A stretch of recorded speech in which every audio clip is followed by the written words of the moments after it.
The year was 1981.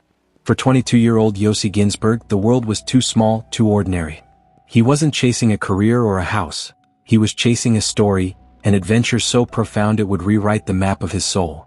He found it in La Paz, Bolivia, the whisper of gold, a myth of an uncharted village deep within the Amazon rainforest, guarded by ancient secrets and unforgiving terrain.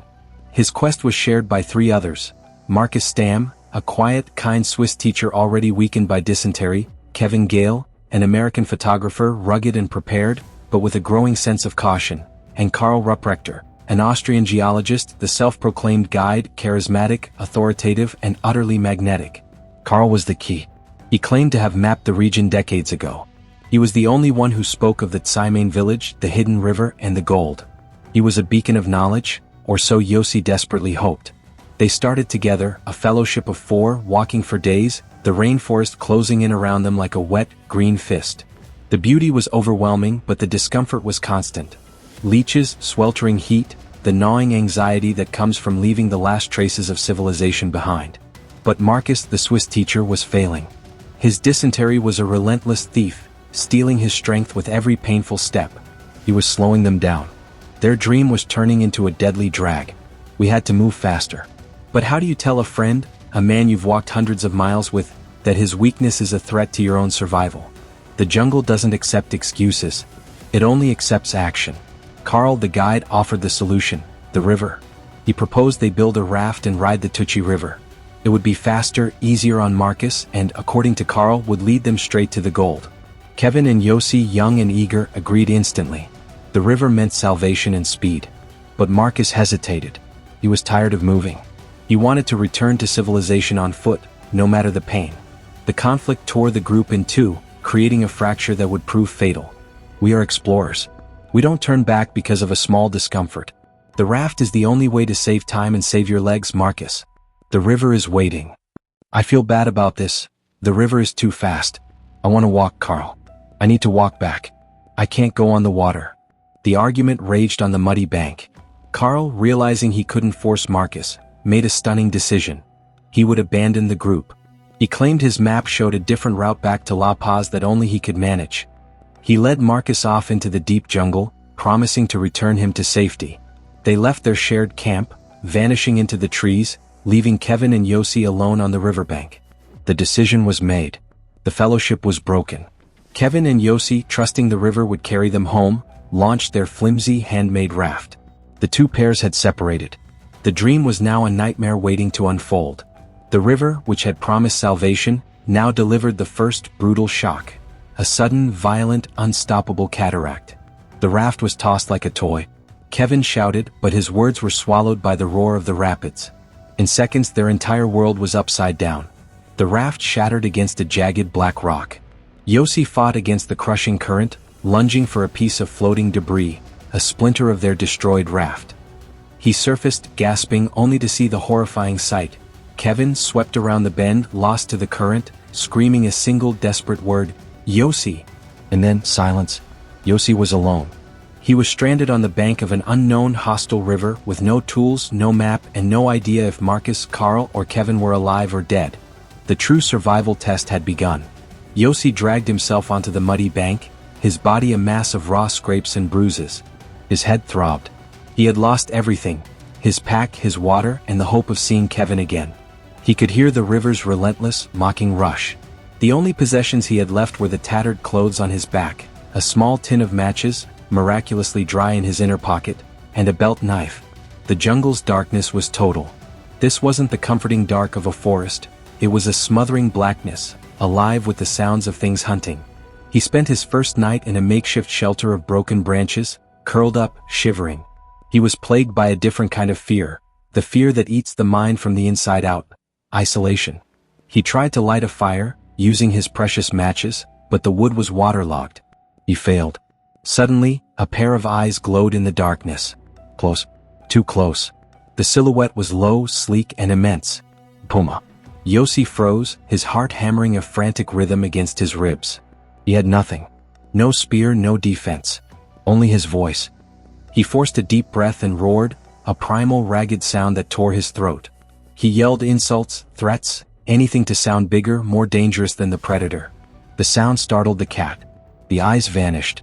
The jungle had delivered its first warning: you are not welcome here. Day 2 dawned, bringing with it a false sense of security. Yossi had to move. The river was too dangerous, and he had to find a tributary that led back to civilization. He started walking parallel to the river. The jungle immediately tried to break him. The terrain was a brutal obstacle course: tangled vines, fallen trees, deep bogs, and a relentless, buzzing army of insects. He quickly learned a horrifying truth about the Amazon: it has no landmarks. Every tree looked the same, every path closed, every direction felt wrong. He walked for hours, hacking through the undergrowth with his small knife. He was focused on moving forward, yet the psychological toll was immense. He was talking to himself, creating imaginary dialogues with Kevin, Carl, and Marcus. This was the first sign of the mental erosion that would become his biggest enemy. He conserved his last piece of food, a small, stale cracker he'd found in his shirt pocket. He was already starving. The energy he expended cutting through the thicket was costing him more than the cracker could replace. By day 4, the hunger was a physical pain. Every sound, every shadow looked like food. He started eating what he thought was edible. He found a small, purple fruit, sweet and juicy. He ate 3. Within an hour, his stomach twisted into knots. Violent vomiting and diarrhea seized him. He was poisoned. This is the deadliest mistake of all. Without an experienced guide, do not eat any jungle fruit or mushroom. The Amazon is full of lookalikes, plants that mimic edible varieties but are toxic. Yossi was lucky, his body fought back. Many do not. Weakened, dehydrated, and now violently ill, Yossi collapsed. He lay there, defeated, for the rest of the day. When he finally dragged himself up, he saw the answer to his hunger problem lying on the ground: a huge termite nest. He hesitated. Termites? Desperation won.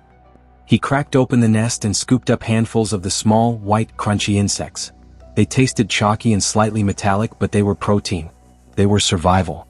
I wasn't a human anymore. I was an animal scavenging. The line between Yossi Ghinsberg, the dreamer, and the creature crawling through the mud was dissolving. The jungle strips away everything but the will to live. The mental torment intensified. He began to hear things that weren't there: the sound of a boat engine, the distant cry of a rescue team. He would rush toward the sound, only to find crushing silence. The jungle was playing cruel tricks on his mind. The 3 weeks ahead would be defined by this internal battle: the man versus the phantom. A massive downpour floods the river and the surrounding jungle, forcing Yossi to climb into the trees. He realizes he must use the river again. He spends days tying together 3 large logs using only vines and his shirt strips, creating a semi-stable raft. The terror of the rapids returns. He loses control and is swept away, spinning toward a massive waterfall. He jumps from the raft seconds before it plunges over the falls, barely grabbing a low-hanging branch. He is utterly exhausted and more alone than ever. His feet are shredded, infected, and rotting. He uses his knife to cut away the infected flesh without anesthetic, a horrifying moment of self-mutilation. High fever sets in. He starts to believe he is sharing his camp with an old, beautiful indigenous woman who cares for him and brings him food, a complete fabrication of his mind. He lies in the mud for days, delirious. He sees a vision of his childhood home, his mother, and his favorite dish, providing the mental strength to fight the fever. A jaguar approaches his delirious form. Yossi, driven by the fever and hallucination, uses his last ounce of energy to throw mud and sticks, driving the animal away in a moment of pure animalistic defense. Convinced he is going to die, Yossi forces himself to crawl on his hands and knees. He gives up the search for a path and simply crawls toward the sound of water. He discovers a small, dry wooden box, a fisherman's supply box, with a small piece of moldy bread and a half-smoked cigarette. This tiny trace of human life is a monumental morale boost. He hears a sound that is not a phantom, the drone of a boat engine. He screams until his lungs tear, waving his shirt high above the trees.